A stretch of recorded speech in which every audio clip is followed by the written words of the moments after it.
I don't know who had a worst reunion showing. I don't know if it was Cam for being exposed or if it is Rose for basically exposing herself.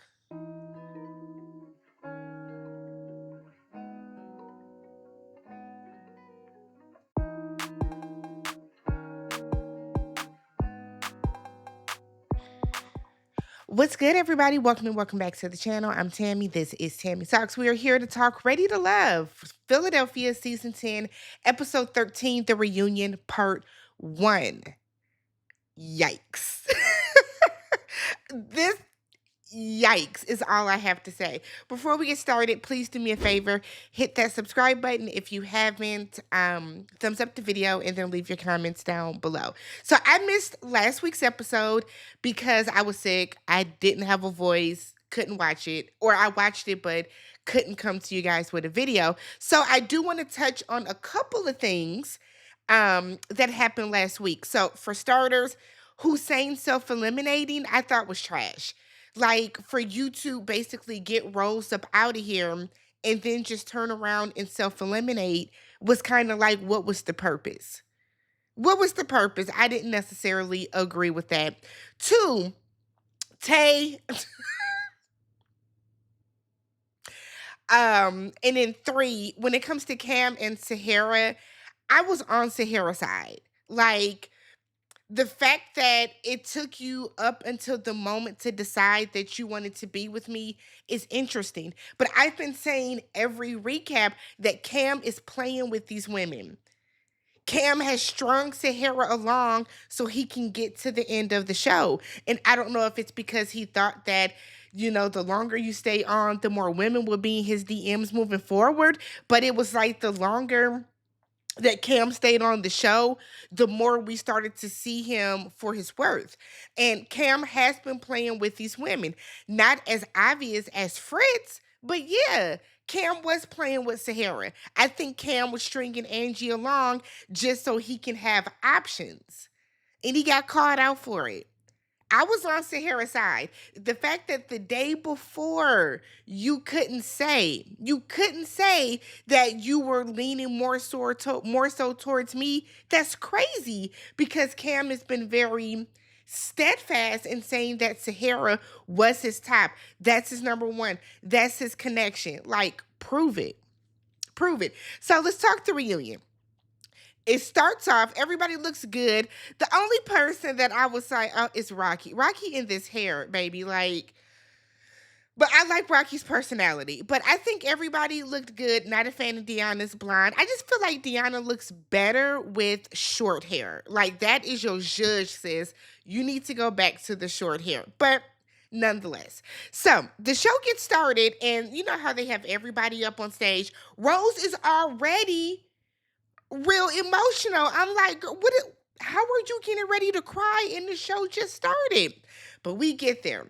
So we get some scenes of Cam, or a never before scene of Cam when he did not choose Angie. Angie reveals to us on stage that she busts the window just 5 years ago. Angie, you were 35. You were 35 years old at that point. You're 40 on the show. You too damn old to be doing that. Slashing tires, busting car windows. I personally have never done any of that shit, right? Am I judging you if you have? Low key, yes. I would never do to somebody what I wouldn't want done to me. I would never throw a brick through a man's car or anything like that because I don't want that shit happening to my car. Okay, but whatever. So Hussein feels that Angie is a better woman today. Eddie agrees that they feel that she has changed. There's been some growth, whatever the case. Cam does not believe her. He said that Angie never took any ownership, okay? And Angie is like, no, I did, but you just wanted me to say what you wanted to hear.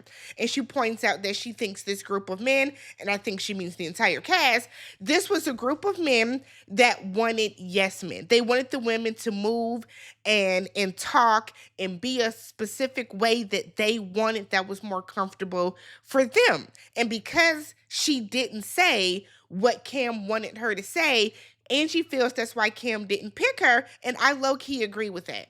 If Angie would have come out and said, you know what, I was wrong for busting the windows out, and you know what, he didn't deserve that, he didn't do anything wrong, I'm the problem, it's me, it's me, it's me. I do think that Cam would have saw Angie as a project, right? Not saying that Angie is, but Cam would have saw Angie as a project and he would have wanted to be with her a little bit more. Cam gives that he wants to take a woman, build and mold her into what he wants her to be for him. So Angie is still convinced, or she still converses with Eddie and Hussein, and Cam looks taken aback by this, which is interesting because we find out at the end of the episode that you're fucking Rose. So why do you feel a way that Angie is conversing with Eddie and Hussein? Why is that crazy to you? You were not her only connection. Angie then goes on to say that Khalil shot his shot and scored. Meanwhile, Khalil is in the background like, what? Khalil had no idea what was going on. Like,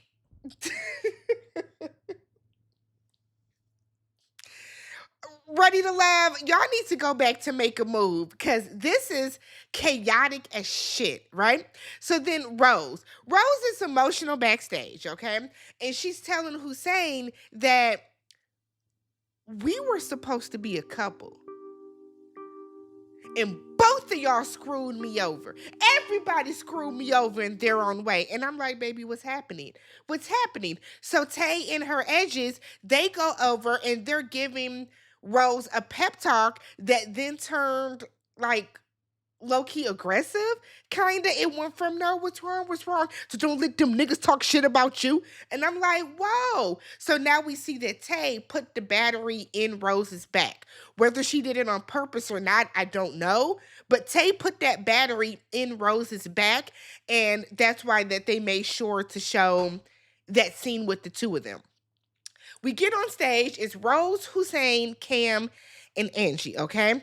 Rose said that she is emotionally just all over the place. And I said, yeah, we can tell. We can tell. You don't have to convince us, okay? She said that she senses tension with Hussein.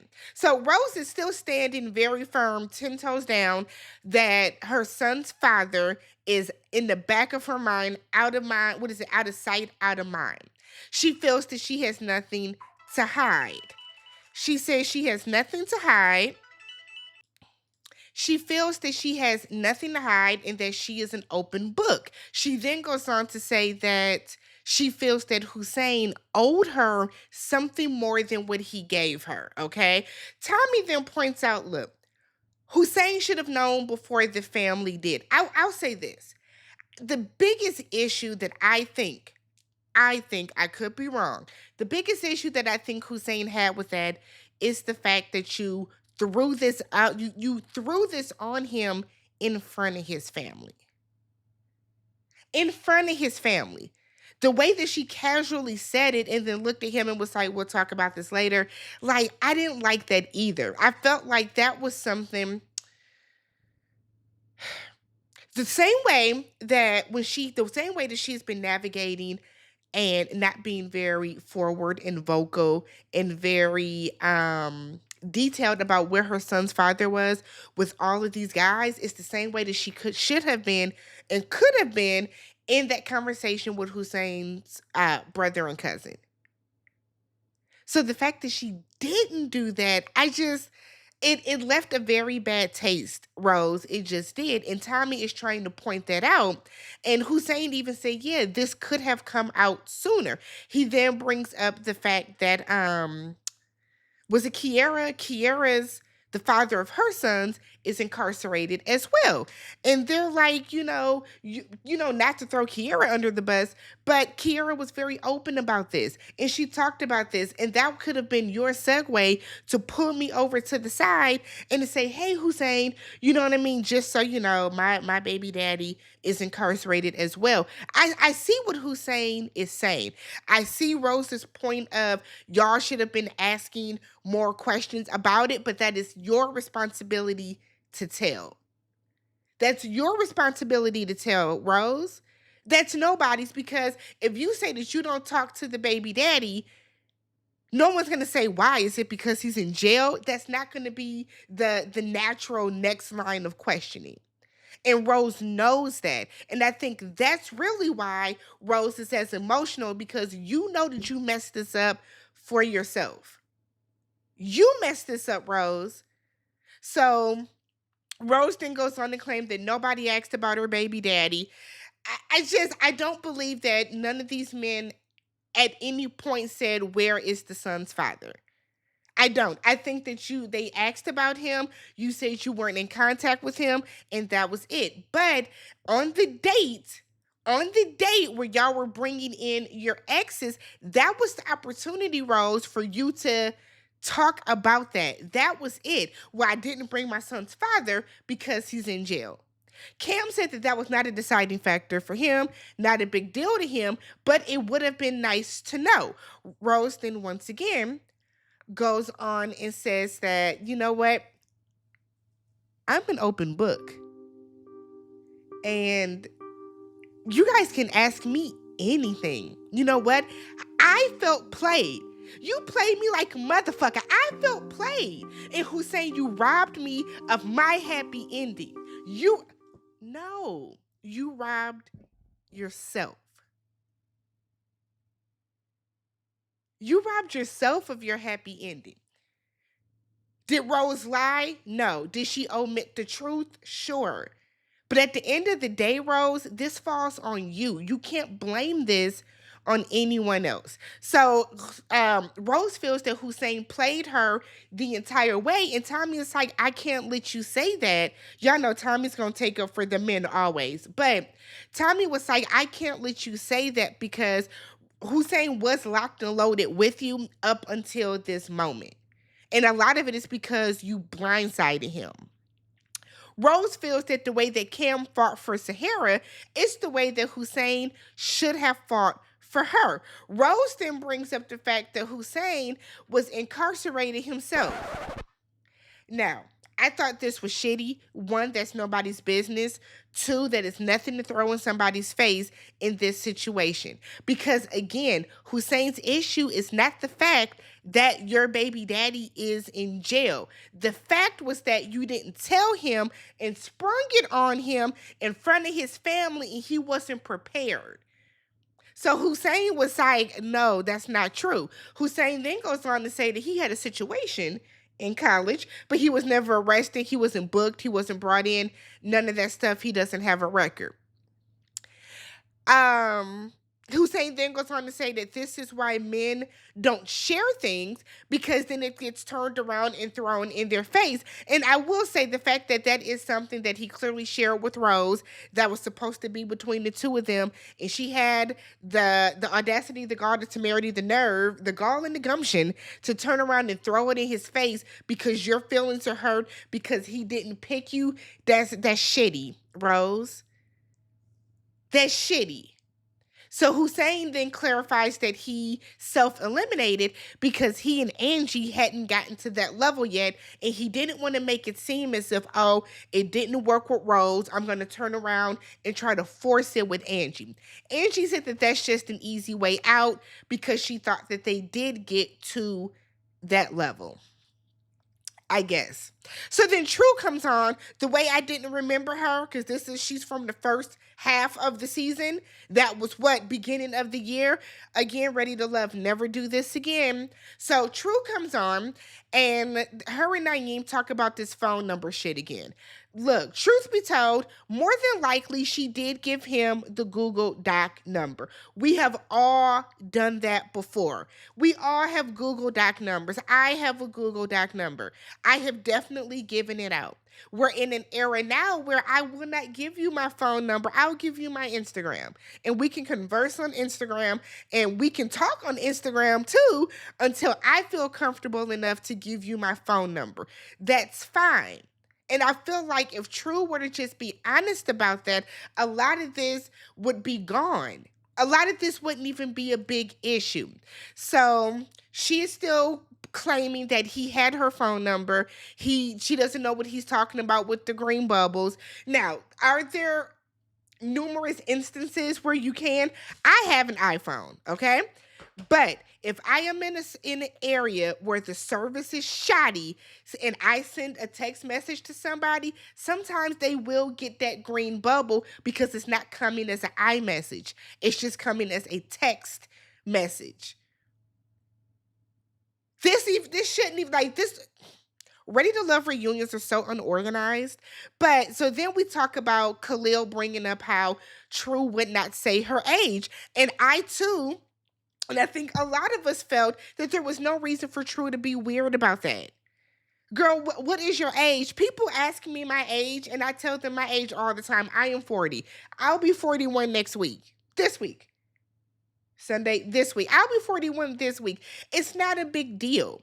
So I don't understand why she made such a big deal about that. True said that Khalil was gauging women's age to see if they are childbearing age, and it's because he, wanted to have kids, but not right now. Khalil was like, facts, because I don't want to have kids right away, so I'm not going to talk to somebody that is older that probably doesn't want to have more kids, whatever the case. I see what Khalil is saying. It sounds crazy, but I understand it. Him and Tay just had this conversation a couple episodes ago where Khalil wants to wait 4 to 5 years to have kids. So him seeing that maybe True is 35, yeah, that would have took her out of the equation. But at the end of the day, Khalil, you wanting to wait 4 to 5 years to have children at your age is going to be hard pressed, and you don't need to come on a television show to find somebody for that. You can meet somebody in everyday life and it'll probably go easier and better for you. So we find out that True is dating. Good on her. And in the confessional booth, Khalil calls her a fraud and a liar. I said, damn, she a fraud? Cause she didn't want to say. I mean, I guess. Maybe there's more going on that we didn't see. We then played this impromptu, unnecessary game of who said this, where Tommy reads some quotes, and a lot of it was shady quotes. Shady, but Tommy reads some quotes and they all have to guess who actually said it. So the only one that I thought was worth remembering was we find out that Rocky too has slashed tires, bust windows, stabbed somebody with a fork, and she has thrown a bowling ball at somebody's head. Now let's put this into some perspective. Bowling balls are heavy as shit, right? Throwing a bowling ball at somebody's head, and then when they played the clip back of her saying it, she was like, it did not connect. You should be happy it didn't, baby, because that could have been a felony. You can take somebody out, hitting them upside the head with a bowling ball. Oh my God. Rocky, you have to, if you're going to have that short hair, baby, you have to do something with it. You have to keep up with it. Fritz. Fritz is still denying being into Polly. Who cares? Fritz said that he didn't take the show serious because he thought that they were just there to have fun. And stuff like that is annoying because there are some people that come on these shows honestly and truly wanting love. You knew that this show was just not these people being on there to have fun. You knew that people came on this show because they honestly and truly wanted to date. So it's irritating that he was like, I thought we were just having fun. I guess. So he then denies trying to get Sahara off the show.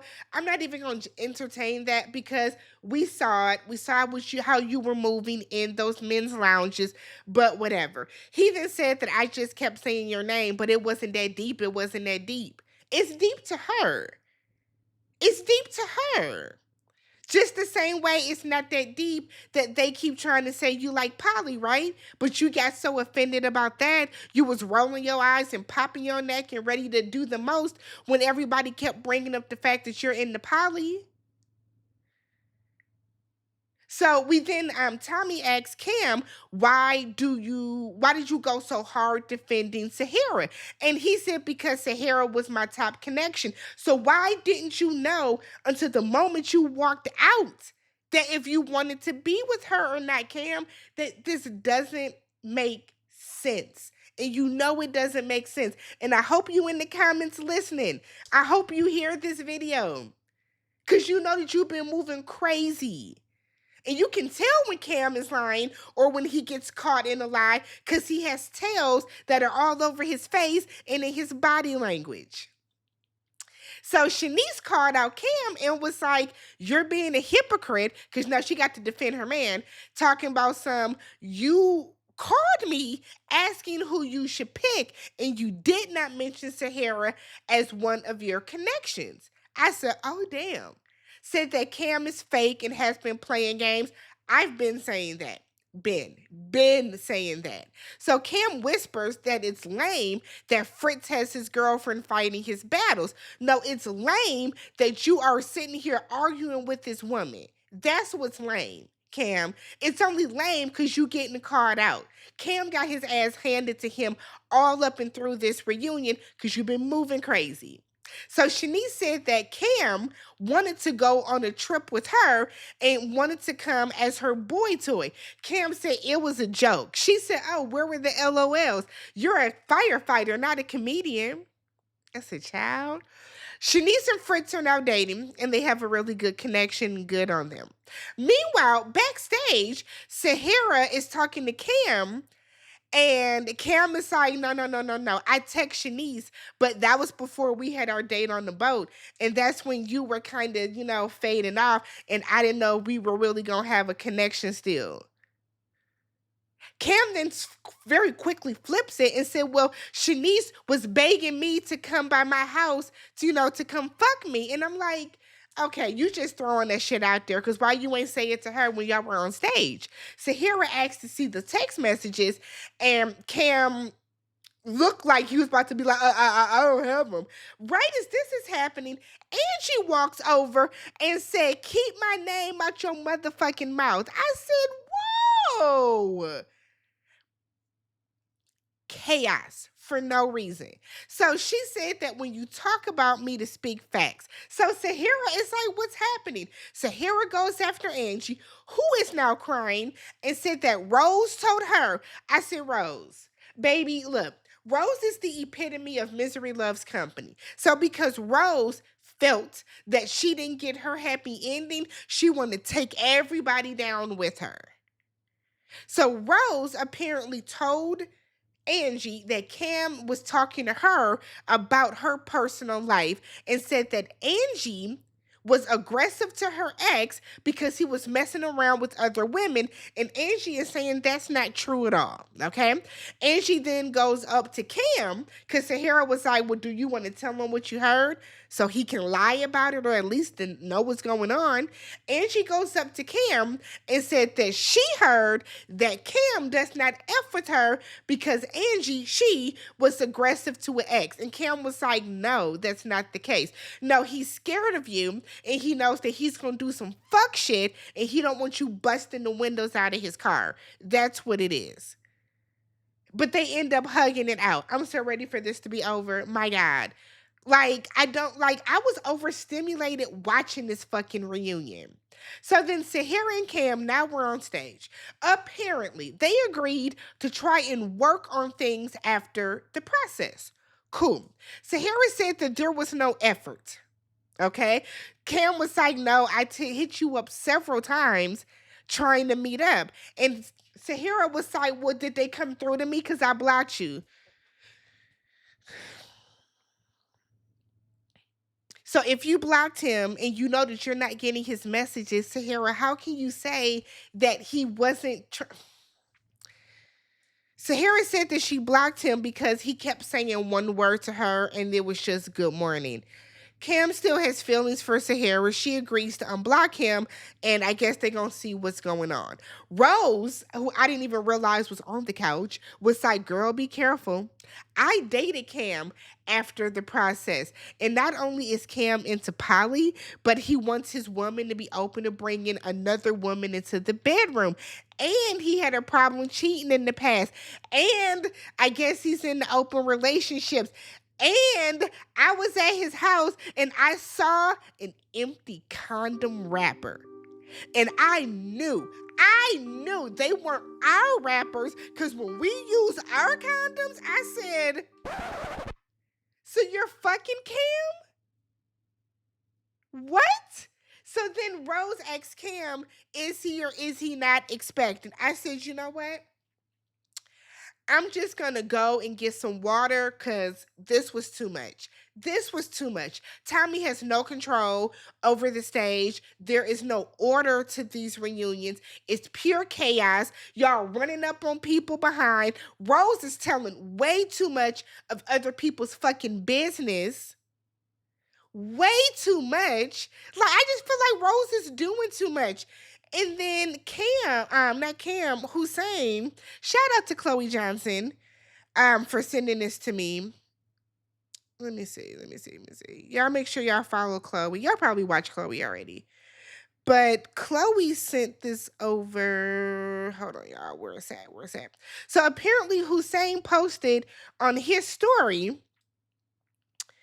I gave you nothing but respect and you ruined it with a lie on TV. I'm assuming it's about saying he was incarcerated because you didn't want to own up to your own mess and decided to deflect, brackets, parentheses, classic reality TV move. You know why you went home and it had nothing to do with your BD. And my own self-respect wouldn't allow me to put your business on TV. But the truth is coming Sunday. I'm assuming that's today. Enjoy this 15 minutes. All I'm going to say is don't do drugs. And please don't call my phone. I don't want to talk or your apology. And then he got a little dying rose emoji at the bottom. Can y'all see that? So I guess I haven't gone to see if I don't follow any of these people on social media, but I haven't gone to see if he posted anything or whatever is happening. But I mean, Rose, you started this. You should have never yelled out that that man had been incarcerated. Whether it's true or not, that is not your place to tell. That is not your business to put out there. Rose, you did too fucking much. You did too much. You made a fool out of yourself. You made a fool out of yourself tonight, Rose, or whatever night this was. Let me know what you guys thought about this. Subscribe to the channel, thumbs up the video.